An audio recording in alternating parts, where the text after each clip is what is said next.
Paribus is a multi-chain borrowing and lending protocol, and they're making really good headway in the Cardano ecosystem at the moment with their recent announcement and partnership with ChainPort to bridge their tokens over from the Ethereum blockchain to the Cardano ecosystem. It's opened up the liquidity and movement of the PBX token, their ecosystem and governance token, over to the Cardano blockchain, and we've seen a lot of activity recently.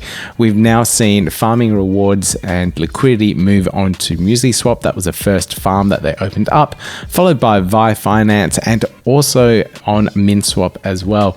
So it's really good to see the amount of liquidity and tokens moving over from the Ethereum space over to the Cardano ecosystem. So that initial liquidity that was captured over on the Ethereum side is slowly trickling into the Cardano side. And if we have a look at some of these other stats here, we've seen 200 million PBX are now staking on Vi Finance, and that's an incredible amount of movement. And if we have a look at tap tools, they're currently ranked 36 out of all the Cardano native tokens at the moment, with roughly over 200,000 ADA traded in daily volume and also over 600,000 ADA locked in various liquidity pools. So definitely a token that is growing in the ecosystem, especially since they are porting their token or bridging their token over from different chains. So it's really cool to see that it's really interesting aspects about their ecosystems as well. Everything from real world assets to meta mortgages. And we talk all through this in this interview coming right up with Wilson and Simon. Let's get into it. Yeah, gotta do it like that. You've been listening to the Learn Cardano podcast. Gotta get it hype. Crypto is what we like, but this is not investment or financial advice. Gotta do your research, cause it's risky. We know it is. This show is educational and it's informative. Crypto's the future, really, it ain't no debate. Gentlemen, welcome to the podcast. Thanks, Pete. Thanks for having us on. Thank you very much for having us. So I'd love to dig into exactly what you guys are building and get a better understanding of the platform overall. Can we get a really good overview of what it is and the problem that you guys are trying to solve? Yeah, sure. So pretty much just a quick overview of Paribus. We are a cross-chain borrowing and lending protocol. We focus on digital assets, exotic and traditional. So that comes in the form of, traditional crypto, ADA, Bitcoin. But then we also focus on things like NFTs, synthetic assets, and LP tokens. That's super interesting. There are a couple of borrowing and lending protocols on the Cardano ecosystem as well already. But having these, having more launch, and this one here is a little bit unique because you said cross-chain, and Yes. that's kind of sparks my interest. The future of Web3 is cross-chain. I highly believe that. And you guys building something that's cross-chain, I think will make a massive difference, not only to Cardano, but to the whole crypto space. Can you explain exactly how you're approaching this and what you guys have done already? So I think really the focus for Paribus in general has been from the beginning to be cross-chain. And we are pretty, quite aligned with the Cardano ecosystem. We had initial support from C Fund, and we, have been under the umbrella of Cardano this whole time. But specifically, remaining cross-chain because, I think a big part of, the whole blockchain space and making it more open is to include those cross-chain aspects. And really the focus for Paribus has been to help with the interoperability aspects of Cardano. So bringing liquidity from other chains, things like that to where we're at now, and just, making a system that, works for everyone, but in the way that we're developing it, we have a major focus on Cardano. For me, I say it open and honestly, I'm still a huge fan of Ethereum, and I would say that's my favorite chain. So for me, always the interest is in how can we connect all these different chains together. Every chain has their own benefits. Every chain has their own drawbacks. For Ethereum, it's like, for example, everything is quite expensive. While on Cardano, it's quite cheap. And I think we need to offer a solution tailored for everyone. I think institutions will more likely stay on Ethereum because they can afford to pay the gas fees and they might like the security there. But retail users, they don't like these high fees. They want cheap chains and fast chains. So I think that's why we need to tailor a product towards all these different chains and not just focus on a single solution. So how do you envisage users using the platform, considering that you want liquidity to move from different chains, and that there is that siloed communities that we have in crypto? Do you see users coming to your platform in the Ethereum space, engaging and interacting on the Cardano side of things when you build the platform up? What's your vision there? I think it should be as smooth as possible to make that transition from Ethereum to Cardano.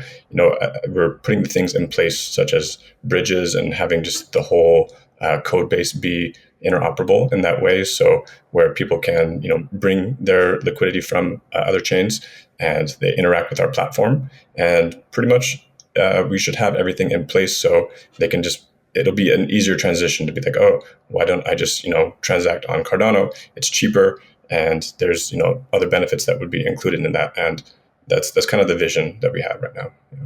Now, I just want to dig into the development and things that you guys have done already. So you guys have launched an app, a product already. Is it right that you launched on Arbitrum first? Is that correct? Yeah, Arbitrum is the chain that we developed that we are developing on for our MVP. This is really just the initial, product to show people what we've been doing. It's nothing that's too novel, really. It's just a kind of a traditional borrowing and lending protocol.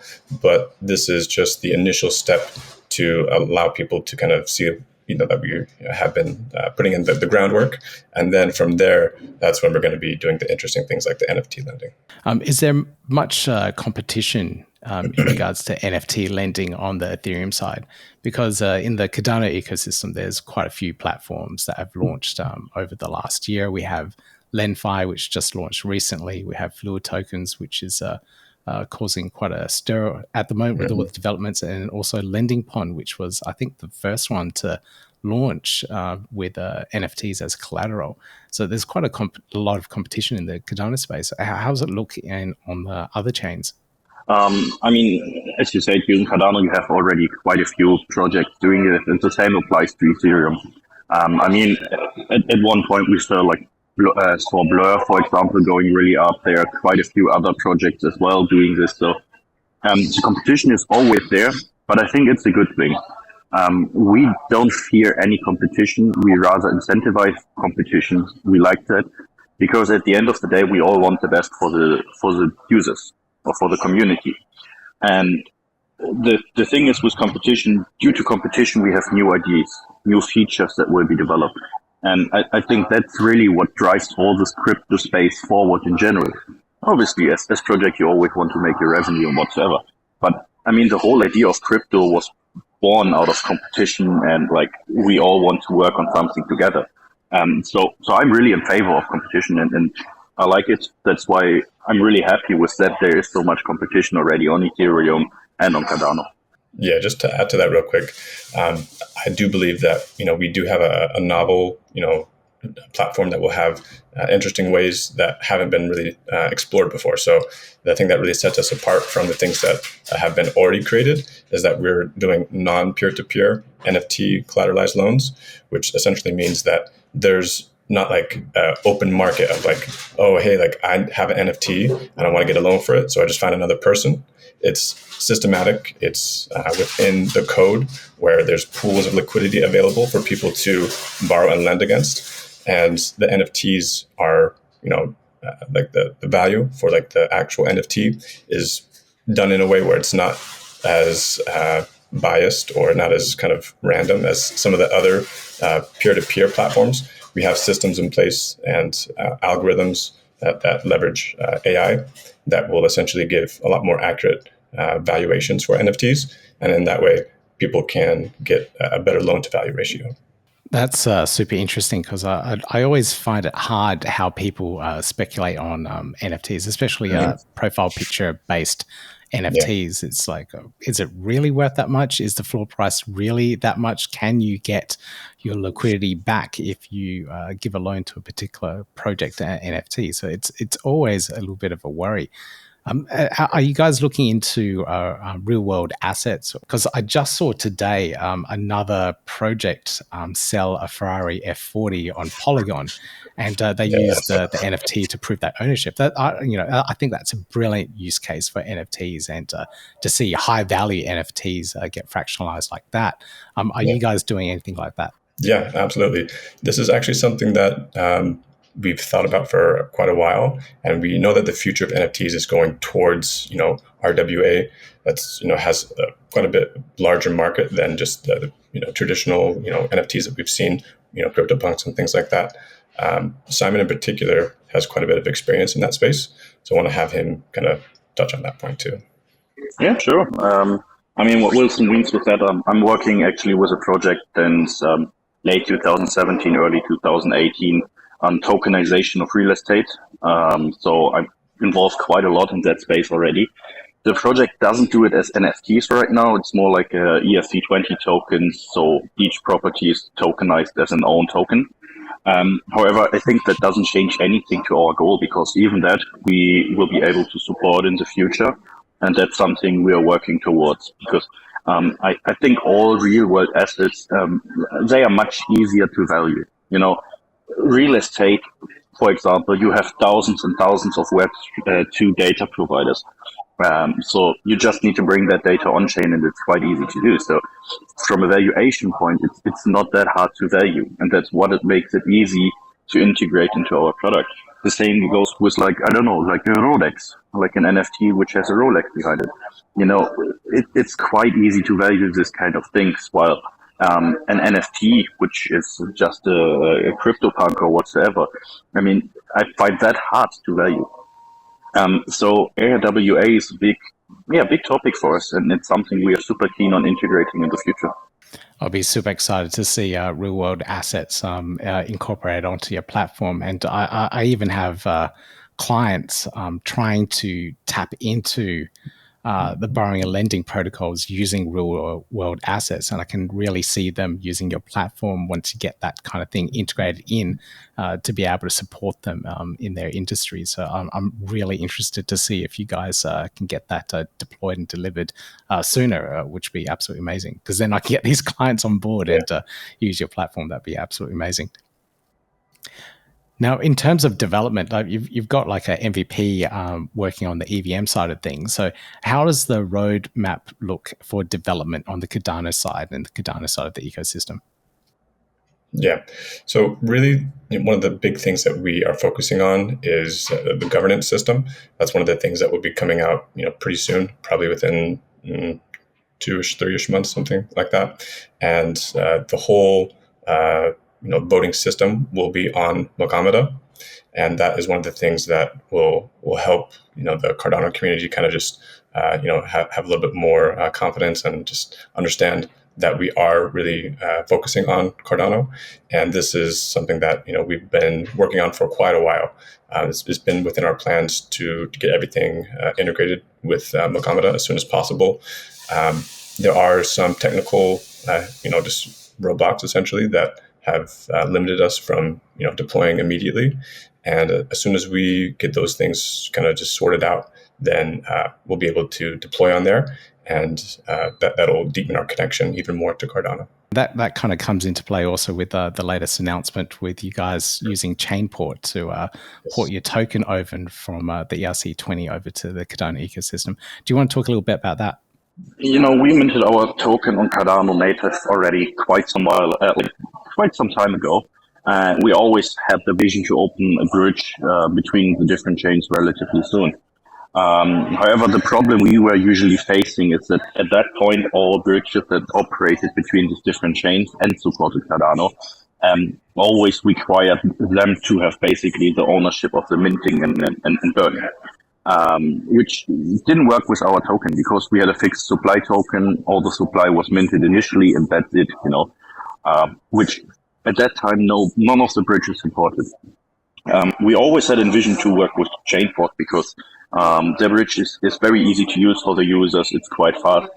And recently they let us know that they now support this fixed supply tokens on Cardano. So basically native assets on both sides. And that's how we could get started with everything. And so far, it's an amazing experience with ChainPort. I believe over 10% of our entire supply is already bridged over to Cardano. We are also working with them to open the Arbitrum site soon, so that on all three networks that we currently have our token, you can bridge seamlessly between all of them.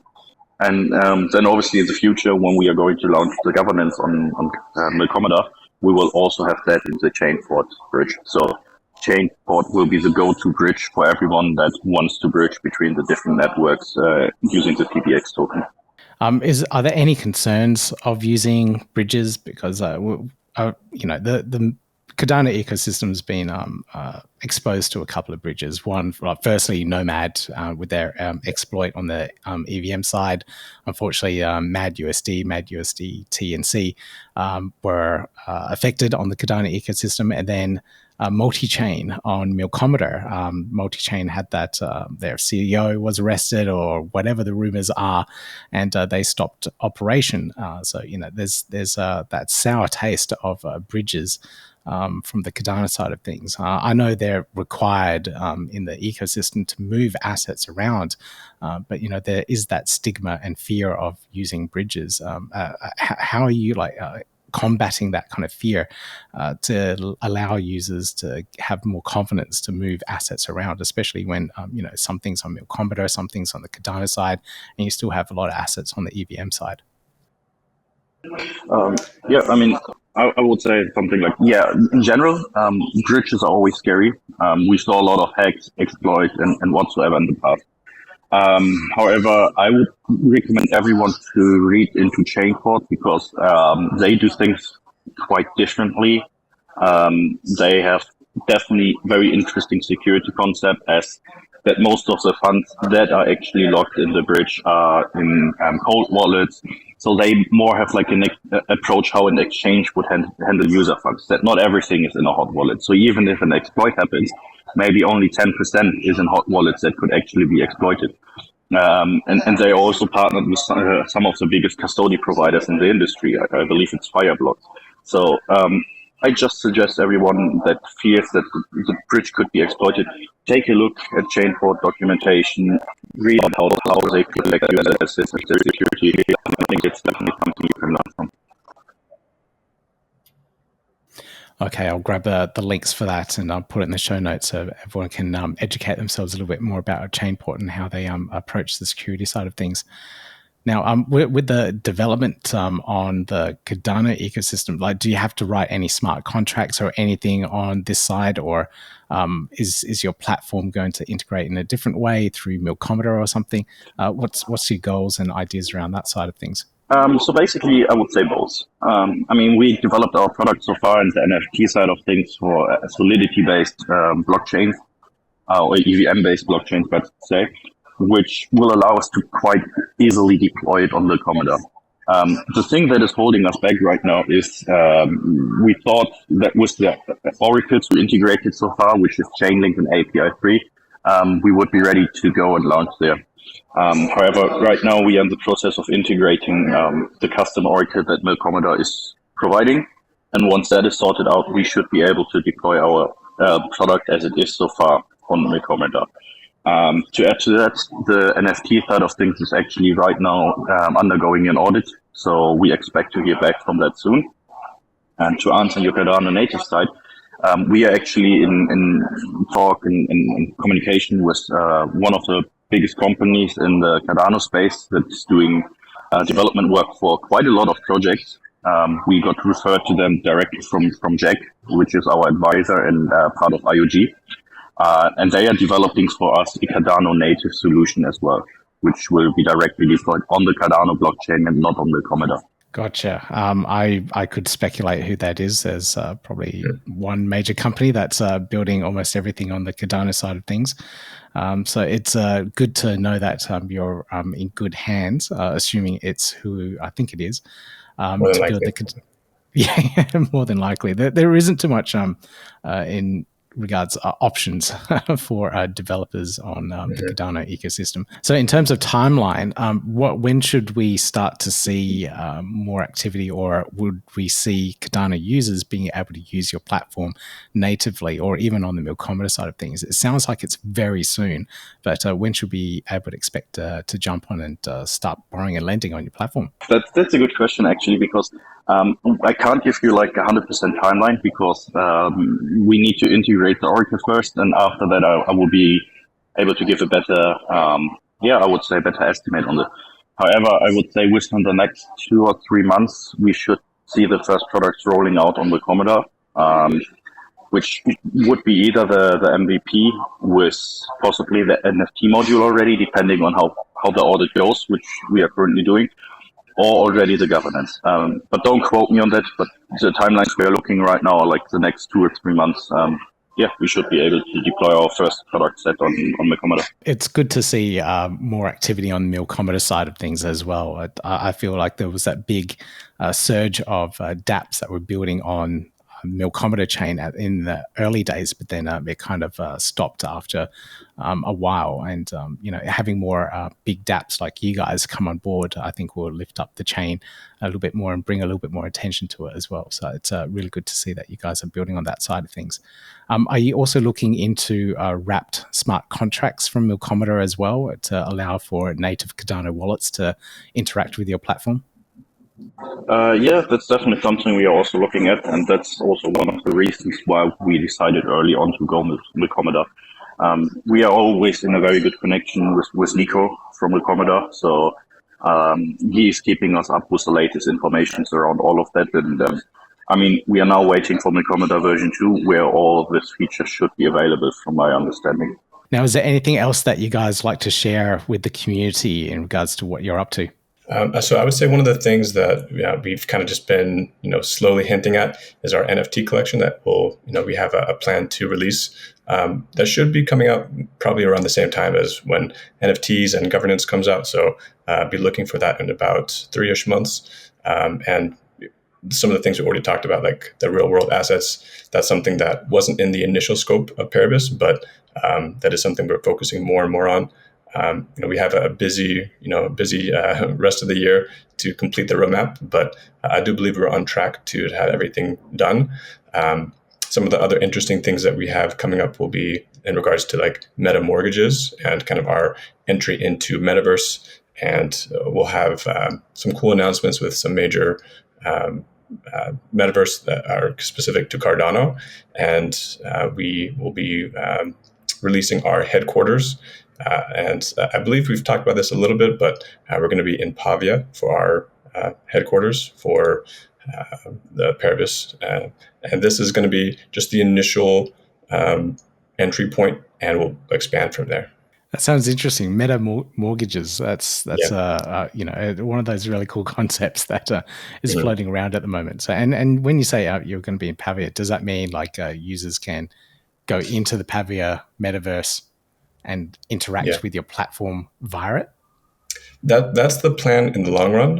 The first step will be just kind of having the design that we already have the plots of land secured, and we actually already do have the designs created for the headquarters. And like I said, initially it'll be just more visual, and then as soon as they have more and more functionality built into the actual metaverse itself, then the overall plan would be to have so people can join the metaverse, come in, actually take a loan in the metaverse, and just kind of have it be a seamless transaction that happens within the metaverse to buy a plot of land for the metaverse. And you can use your plot of land as security for the loan that's created. So the meta mortgages would operate essentially the same way, just as traditional mortgages, just putting that into a metaverse format. It's a crazy world we live in now, isn't it? It's this whole Web3 space just is mind-boggling sometimes. All right, guys, it's been an absolute pleasure learning a little bit more about Paribus and what you guys have been up to. I'll make sure I grab all the links to everything and add them into the show notes so that everyone can catch up and find out a little bit more.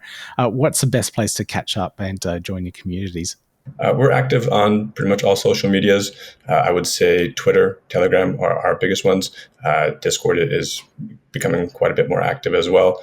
So just check us out there, and we're always able to answer your questions and let you know more about Paribus. Brilliant. Wilson, Simon, thank you so much for joining me, and we'll chat again soon. Thanks, Pete. Appreciate you, man. Thank you very much for this interview. All the links down below for you guys. A lot's happening in the Paribus ecosystem. I'm pretty excited to see these guys develop. We've heard a lot about their entering into the Cardano space. It's taken a little bit of time, but I'm looking forward to seeing what they build out on the Milkomeda ecosystem, seeing that grow and develop as well, and everything else around it. So if you really like this episode, please give me that thumbs up, click subscribe, click on that notification bell, and I'll bring you a lot more Cardano related content and keep you up to date with all these projects that are building on the Cardano ecosystem. I'll see you in the next video.